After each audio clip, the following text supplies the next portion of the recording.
Hey there folks, Luke here with the Outdoor Gear Review. I hope you're all doing well. Today we have a winter storm coming in. Possibly 2 feet of snow. It's very cold. Right now it's about 10 degrees Fahrenheit. So, what do you do on a beautiful day? You get out, you start a fire, and you drink some coffee. Guys, we're just going to have some fun. That's what this video is all about. You might learn a thing or two, who knows? Let's go ahead and get started. Alright, today is absolutely phenomenal. 10 degrees, it's pouring the snow. As you can see here, my face is already starting to ice up. You might be able to see that. But yeah, I had to work on creating a contraption basically to keep the camera dry. We shall see how well it works. It's quite the contraption, it really is. Lots of tape, lots of cardboard. I think one thing I'm going to do is I'm going to take my bandana here and put this on, and that way it protects the back of my neck, because that snow is just constantly hitting the back of my neck and melting, kind of chilling me down a little bit. Let's see here.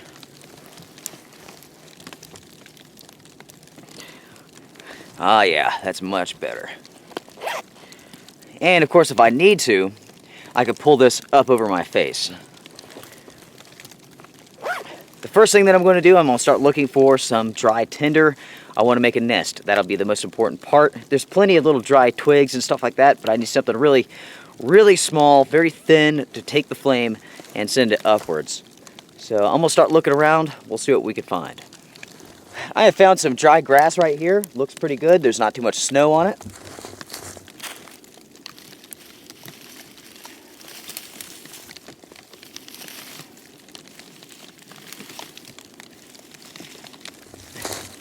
As you can see here, this stuff is perfect for taking a flame. I'm going to collect a little bit more.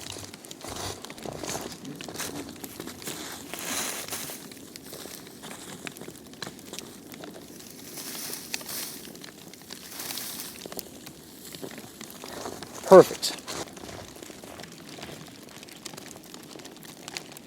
Now, my friends, I'm just going to scour around. I'm going to look for twigs, small sticks, stuff like that. It could be medium wet. It doesn't need to be super duper dry for this to take off. But once the fire really gets going, we have a nice bed of coals and embers. We can start throwing on some of the wetter sticks that we find on the ground. So, yep, we're looking for the drier stuff at the moment.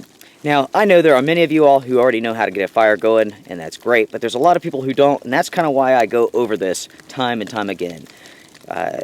Every environment is different, every, condition, every season, all that stuff, everything's different. So there's many different ways to get a fire going, so I like to demonstrate different ways to do that. All right, dry stuff, let's go.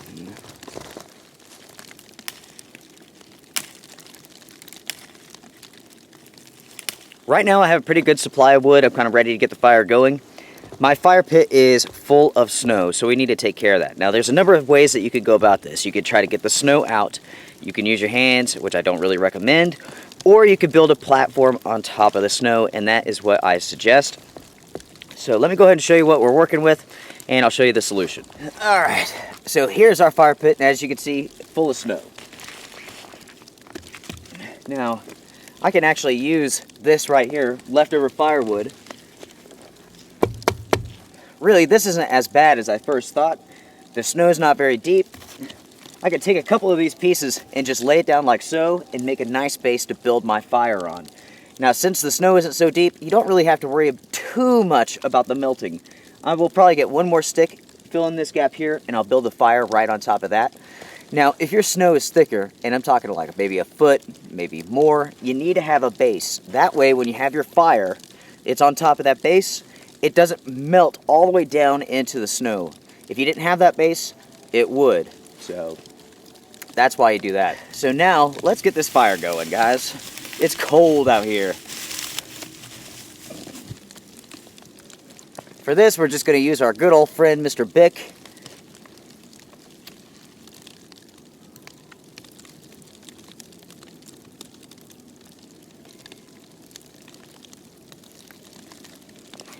right.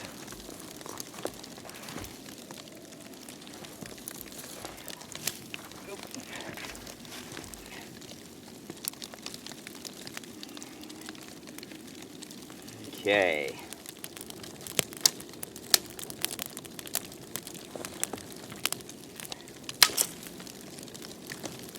What a perfect day to be outdoors. Right now it's a mixture of snow and sleet. It's coming down pretty good. I'm not sure how well you guys can see it. As many of you all know, I'm in North Carolina, and this morning we were declared in a state of emergency for this winter storm. They're talking about maybe 2 feet of snow. As I already mentioned, it's pretty dang cold. It's about 10 degrees. So that temperature is only going to drop throughout the night. It's supposed to be about -5 tonight, Fahrenheit. So yeah, for many people that could be dangerous if you're not prepared. Now for this adventure, we're going to sit next to the fire. We're going to have some coffee. We're going to answer some questions from Facebook. Yeah. For this trip, I'm testing out a new pack, and this is from Marmot. And this is the Ultra Compressor Pack. Pretty nice little day pack. Very lightweight. So far, I like it quite a bit. Huh. Maybe you guys can hear it, but that sleet and that snow is just peppering it down. The good thing about this snow is that the moisture content's not very high, so it's not a very wet snow. So it could fall on you, and you could just blow it right off. It's not soaking me down to the bone. Now, instead of using water from my bottle here, why don't we go ahead and start by melting some snow? I get a lot of questions about this, so I'm going to show you guys how it's done. Now this is an S-bit pot here. This is actually part of a whole cook system with a base plate. You can put an alcohol stove in it. Very nice, fairly lightweight as well. So the first thing I'm going to do is start collecting some snow to melt. Now when you collect snow, you want to try to get the cleanest snow as possible. You don't want to get the snow that's underneath of a tree because there's more than likely going to be some dirt in it, some bark in it. So something that's away from a tree. And as you can see here, I have a pretty good pile to begin with. So let's go ahead and get this next to the fire. Now when it comes to melting snow, when you have your pot full of it, you don't want to just set this on the fire because it's too hot, it'll scorch your pot. So what you need to do is begin by melting some of it before you really get it on to really start heating up. So I'm going to set this right next to the fire so it can start melting.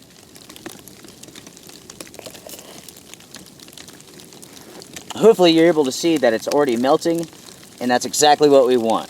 Now when it comes to snow, it is only 10% water, it's 90% air, so it takes a lot of snow to produce a whole pot full of water. As you can see there, it's almost melted, but look, there's not that much water in it. And that's why you have to go slow. It takes a lot of work. Now, as you can see there, there's a little bit of water in it, and that whole pot full of snow made that much water. Now, one thing that I can do is I can set up these sticks across my fire.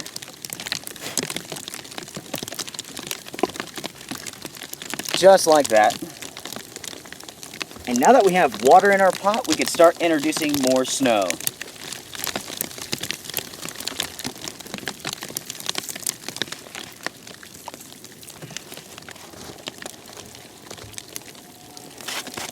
Well, we've had this over the fire. We've been melting the snow for about 15 minutes. It takes a while to melt snow, no doubt about it. Oftentimes in my videos, when I'm out doing some winter camping, people ask, why don't I use snow? And really, that is the main reason right there. If I have a water source, it is so much easier to go get that water than it is to sit around the fire and melt snow like this.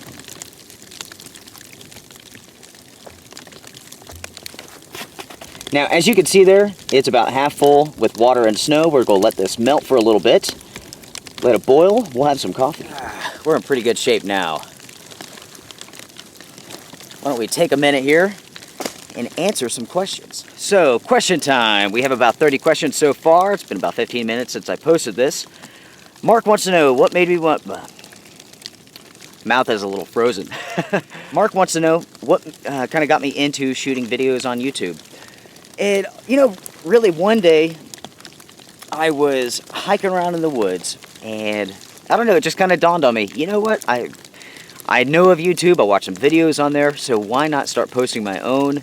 And I figured that maybe I could show people a couple of things. As many of you guys know, I've been in the outdoors my whole life. So yeah, I have a pretty good reservoir of information. I figured that if I can help one person get into the outdoors, backpacking, bushcraft, whatever, I consider that a win. So that's the reason why I kind of started. I just wanted to share my love of the outdoors with everybody else, and it turns out that I'm not the only one that loves the outdoors. A lot of people are really afraid of the idea of sleeping outside of their houses and going to remote places just to experience things, and that's understandable. With this day and age, we're almost like the odd people out, really. Backpacking and all that good stuff is still popular, but it's not as popular as it once was. So if we can change that, get people back out into the real world, maybe they'll appreciate the world that we live in. Maybe we'll find less trash laying on the ground everywhere we go. I sit back and I think about like our previous generation and all the knowledge that they had when it came to the outdoors, because it was survival for them. Like with my great-grandfather, he plowed his own fields, he had his own oxen and all that stuff. And if he didn't grow it, he didn't eat. This day and age, man, things are so different. People don't think about the outdoors very much. They definitely don't think about where their food comes from. And that is a little bit off subject there, but it kind of goes all together, if you know what I mean.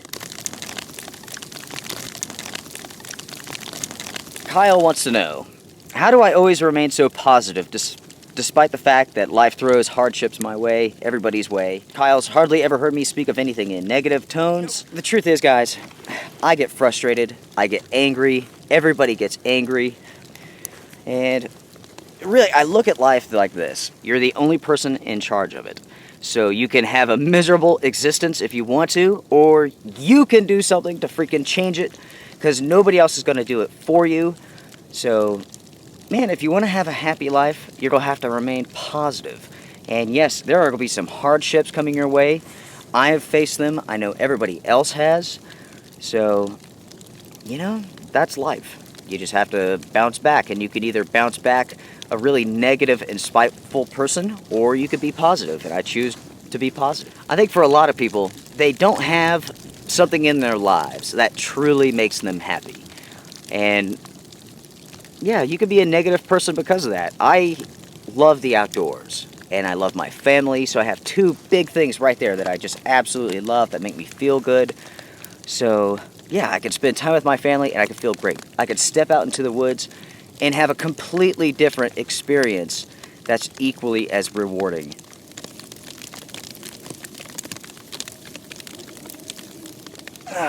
Our water here is it's simmering pretty good. It's not boiling yet. Matt wants to know, am I going to be enjoying a cup of Taster's Nasty? Actually, I think it might be Folgers. It's Folgers. We're out of Taster's Nasty. Might have to pick some up. Tom wants to know, what is my best and my worst experience in the outdoors? My worst experience. Actually, let's go ahead and start with my best experience. And it really wasn't too extreme by any means. It was just a really cool experience that really got me started. A long time ago, when I was pretty young, I was up on top of this mountain that's way up here. And it was during a day kind of just like this. It was snowing, and I was sitting on my backpack in the middle of this field, just hanging out, just watching the snow come down. As I'm sitting there, I see something in the corner of my eye running across that, like this bigger section over to my right. And I think it's a fox.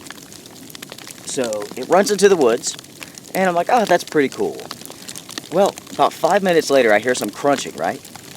And so right in front of me, right at the forest line, there's that fox, and he is watching me. He's just curious, and I think this is so cool. I'm sitting there watching him. He's standing there watching me, and we probably sat there for maybe 10 minutes, and just a beautiful fox. He was absolutely gorgeous, orange and a little bit of red to him. Our water is almost ready. That was a really, really cool experience. I don't know why that really stuck with me so good, but yeah, it was just kind of the thing that I needed to see at that time, I guess. All right, now we have some hot water. Okay, We'll put some of that water in here. But yeah, that was a really, really cool experience, guys. What about you all? What was your best experience in the outdoors? Now, what was my worst experience? I've had a couple miserable trips where, I mean, just truly miserable. One that's coming to mind right now is that I went camping. Oh, it was out on the AT, and it was pretty high elevation. I was waiting for a snowstorm to come in. Oh, yeah, that's good. Anyway, so, yeah, I get set up. It's a beautiful day. I'm having a good time. The winds really kick up that night. I didn't sleep very well. Well, in the morning, the temperatures really dropped lower than I expected. And I start digging around in my backpack. And guess what? I forgot my insulating layer. I had like a very thin sweater, and I didn't bring anything else. I thought I had brought a down jacket.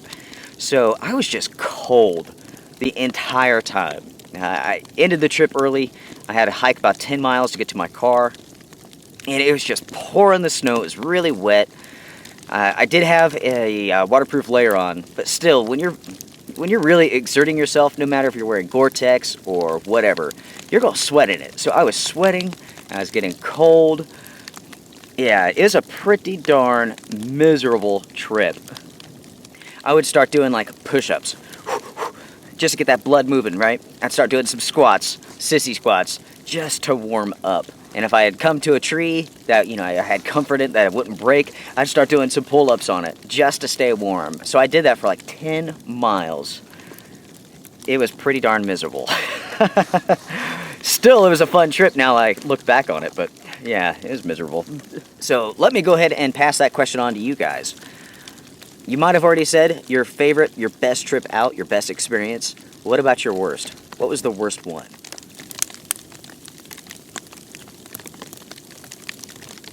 Now, I wonder if anybody's going to mention using an axe causing a very bad trip. I have a number of friends on Facebook, on YouTube here, who have sent me photos of where they have whopped themselves in the leg with an axe while they're out backpacking and camping. Yeah, that could make for a bad trip. It's definitely getting cold out here. My feet are a little bit cold, but at least sitting next to this fire is kind of balancing everything out.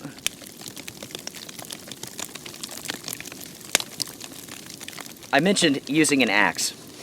Now, I get a lot of questions about using axes. I get questions from people who aren't very experienced with the outdoors, and they ask me, hey, what type of axe should I buy? And my answer for them is always the same. If you don't have any experience with an axe, do not take it backpacking and camping with you. Get an axe, start using it around your home, and learn how to use one. Because the truth is they are very, very dangerous, and if you're far out and you whack yourself, if you're by yourself, man, you are in for a world of hurt. So, yeah, be careful. Get some practice time before you go out into the woods and just start swinging away, because there's a lot of techniques that you should learn. Really, you need to learn how to swing the axe properly so you're not putting yourself in danger. I see all the time people out camping and stuff taking axes and just swinging it carelessly. They'll hit the log, it'll ricochet, and it's always one of those things where you know where it's going to go. It's going right towards your legs. Get some practice before you head out and use an axe. That's my advice.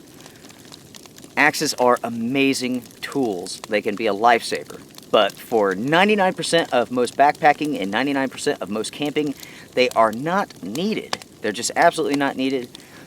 I've never been on a trip where I was like, oh my God, I wish I had an axe, because I can always figure out a way to do what I needed to do without one. So, all right.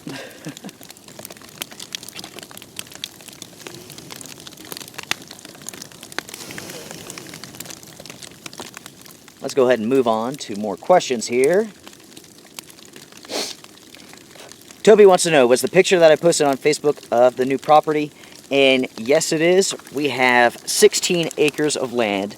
Somebody asked if it was all just straight up a mountain, and it is a mountain that we have. It's really, really nice. I will be showing it off to you guys when the weather improves. I would have headed out there to the property, but with these conditions, with a state of emergency being declared, it's just too far. It's about 50 minutes from here. I can handle driving in snow just fine. It's everybody else that I worry about. So, yeah, that's why we didn't head out to the property.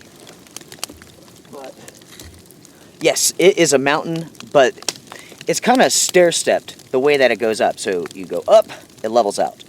And there's tons of logging roads all around this thing. It's beautiful. And then it goes up, levels out. And then it goes up, and then levels out. I cannot wait to show it to you. It is so spectacular. It's got numerous springs on the property, and that's a major plus right there. Natural springs, water bubbling out of the ground, just crystal clear. Oh yeah. Some of it's cleared, a lot of it's still wooded. There's a waterfall on the property. Along one side of it is very, very rocky, and there's all these gigantic rocks that jut up out of the ground. There's probably 6 or 7 huge ones, probably 20, 30 feet up in the air, that you can walk under. We'll camp under those things, definitely.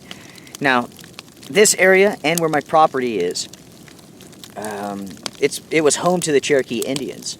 So, for sure, if I would use one of those rocks as a shelter, so would they. So we're going to be looking for some arrowheads. Oh yeah. The property is super nice, guys. I'm really excited to show it off to you. Our next adventure will be on that property. Jacob wants to know, when is the ATV gear coming out? I don't have an ATV, so it's going to be a while, I guess. Now that I have this humongous chunk of property, maybe I should look into getting one. Any suggestions, folks? Definitely want something four-wheel drive. So let me know what you think. Tom wants to know if I ever use traditional fire techniques, and I do. There's a lot of work to do it, but in the future, we'll definitely talk about that. We'll show some techniques off. Joseph wants to know about bears. Besides the cubs that were on the AT, have I come into contact with bears otherwise? And I have. I have never had a problem with a bear in the last 30 years. I don't know anybody that's had issues with bears in the last 30 years. Mount Mitchell, which is, I don't know, it's a couple hours away from here. I'm not sure about the mileage. People have issues with bears out there, but it's typically they've left food, improperly stored their food around their camp, and the bears come in and they just snatch things, tear things up. There's a lot of reports of people having their vehicles destroyed by bears out there because they'll leave something as simple as gum in the car. But as for myself, I've encountered bears, like I said, my entire life, more than I can count. And the truth is, they're more scared of you than you are of them, and they just want to get out of Dodge. So give them some space, give them some respect, and you'll be okay. The times that you really have to be concerned about bears are early in the spring when they're coming out and they're hungry, and when they're about to turn in for the fall, for the winter. So, yeah, just be cautious. Make sure to put up your food. Don't spill things around the campsite. You're going to be okay. Now, here in a minute, when I'm done with this coffee, I'm going to show you guys how to clean your pots with just using snow. It's very, very simple.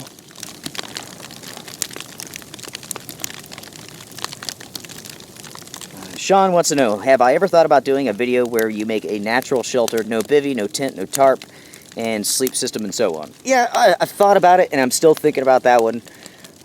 You know, we've made bushcraft shelters before and spent the night at them, so that's pretty natural sort of thing. There's one problem with that, really, is that I absolutely hate bugs, so I don't want to do it in the summertime.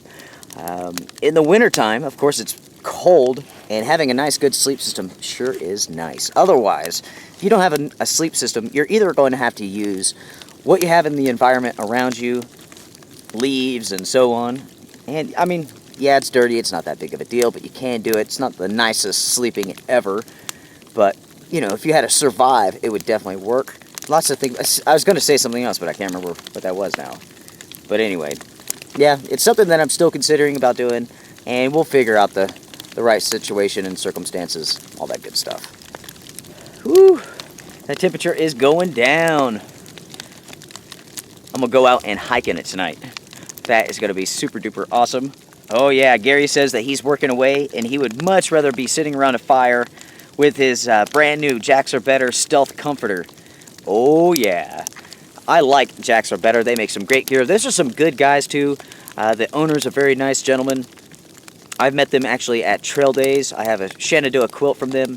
Fantastic. It is really, really nice. Just good quality, good folks. Made in America. You can't beat them.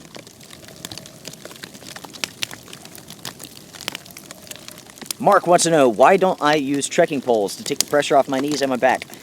Simple question. I have that camcorder in my hands, and it makes it very, very difficult to hold on to anything. So usually I have the camcorder in one hand, and I need my other hand to do whatever else that I'm doing. So it just doesn't work out. I like trekking poles a lot. They definitely do work. I mean, work very, very well, especially when you're going downhill, and you'll save your knees big time. Because I'm filming, it just doesn't really work out very well to take them along.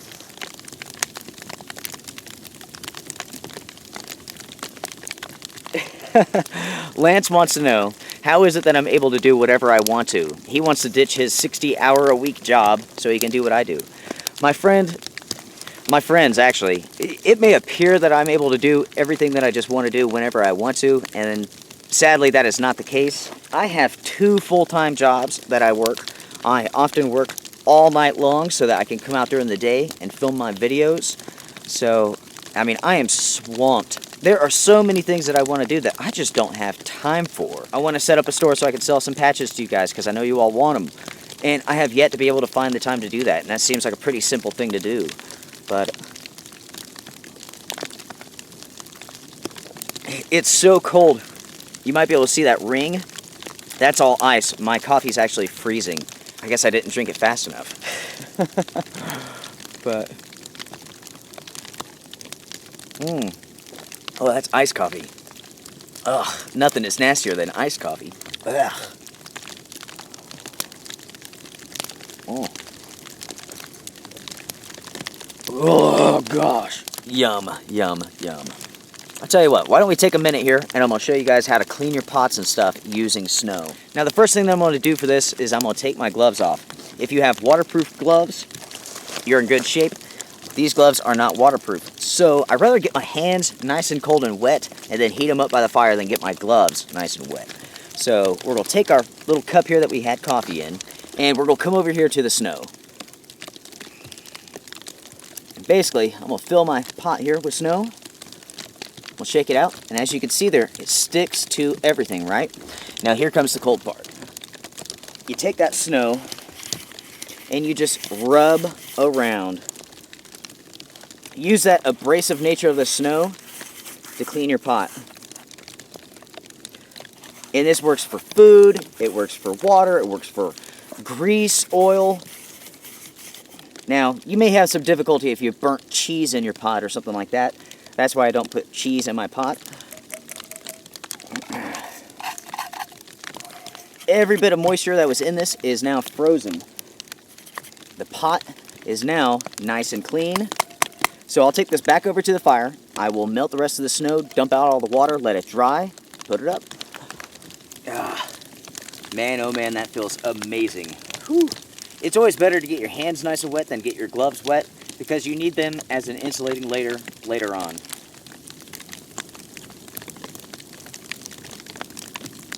So how do you get away from working 60 hours a week? Well, that's a pretty good question. I'm not sure if I could really answer that or not. For my wife and I, we made sure that we always paid our bills on time, so we had really good credit. We never went in debt to the point where we couldn't pay it off. Even if we really wanted something, the truth is you can make do without it.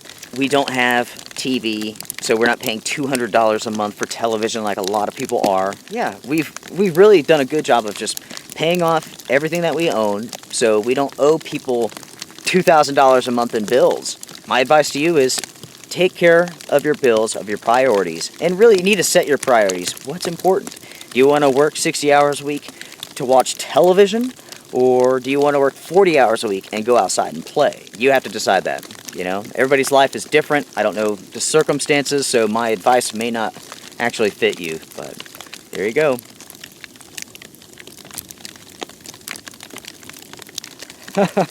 Chris wants to know, is this the official adventure to Lone Wolf Mountain? No, it's not. That one's coming up soon. After we get past this storm here, we'll be out there. Cannot wait to. Another Chris wants to know, what is my preferred method for cooking food? I like cooking over a fire. There's just something about sitting around a fire, cooking over a fire that's just, I don't know. It's probably just from our evolution, all of our years out in the bush with fire. But, yeah. Definitely fire for me. Nothing can change your spirits like a fire can. You could be having a miserable trip, you could be freezing cold, and you can go sit around a fire, and all of it just kind of melts away. The warmer you get, the happier you get. One individual wants to know, why am I so awesome? Now, that's pretty darn funny. I don't consider myself awesome at all. I have confidence, sure. Confidence is earned. Ego, no. I prefer if people just leave their egos at home. You know, in my 34 years of life, I've seen and met tons of people with egos, and man, that crap just gets on my nerves. I don't understand the, excuse my language here, the pissing contest that a lot of men do. I'm not interested in that stuff at all. I could care less. It's really funny how sometimes, you know, I'll be like, oh man, I'm really cold. It's cold out. It's probably like 20 degrees or something or other. And I'll get a comment. Be like, yeah, you know, oh, that's nothing. I live up in the Arctic Circle. It's like negative 60. Man, I mean, that's great for you. Everybody's different. Everybody lives in different environments. 10 degrees, I'm starting to get kind of cold. If you live in Florida and it's 20 degrees, you're probably pretty cold. If you live up in the Arctic and it's 0, you're probably running around in your underwear. I've never understood that sort of a more manly aspect that some people have. Kind of went on a tangent there. Sorry about that. My mind skips around pretty quick. Dave wants to know, have I ever brought a percolator for the coffee and perked the coffee? No, I haven't. You could say that I'm lazy, but I do like things to go quickly. I like to get my fire quickly. I like to boil my water quickly. One reason why I don't like melting snow all that often unless I have to is because I'd rather just do it and get it done. Using a percolator, it takes a little bit more time, a little bit more effort. A lot of times I'm really just kind of focused on a ton of things all at once. So if I could boil water, go do this, multitask here, come back, drink it, that's how I like to go.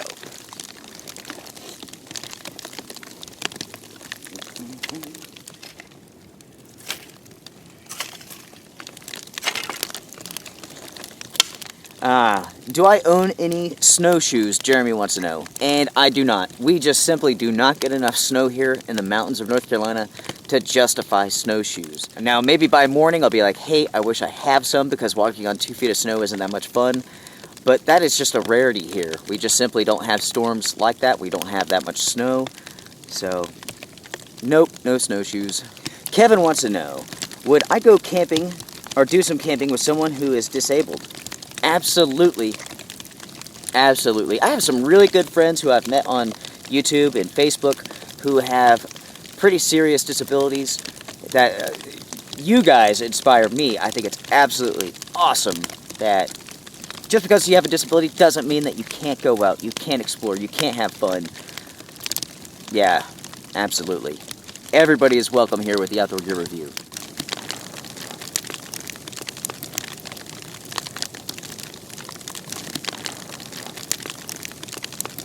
Dwayne wants to know, when will the family overnight adventure be coming up? Very, very soon. Once it warms up a little bit, definitely the family will be getting out. We'll be going to Lone Wolf Mountain.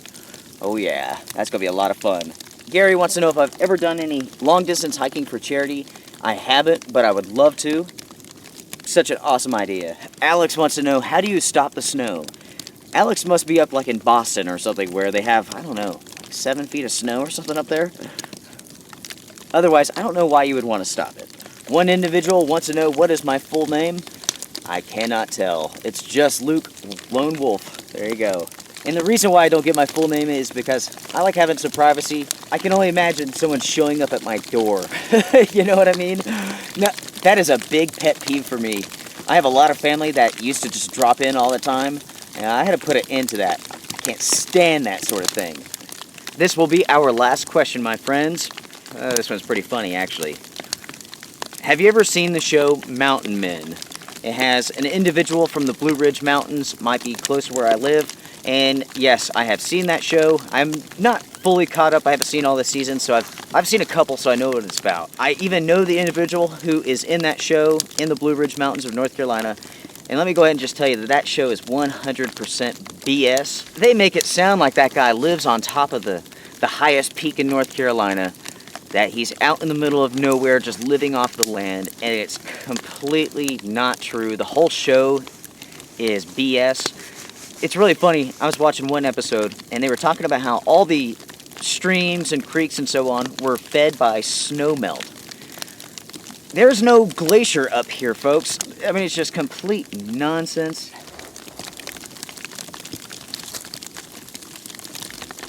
My friends, I want to thank you all very much for watching this episode of the Outdoor Gear Review. I appreciate you all watching so very much. Thank you guys for all the support. If you guys have any questions for me, please feel free. Drop me a line, let me know. Make sure to like, comment, share, subscribe, all that good stuff. Get outdoors, be safe, have fun, strength and honor. I'll see you guys around. Take care.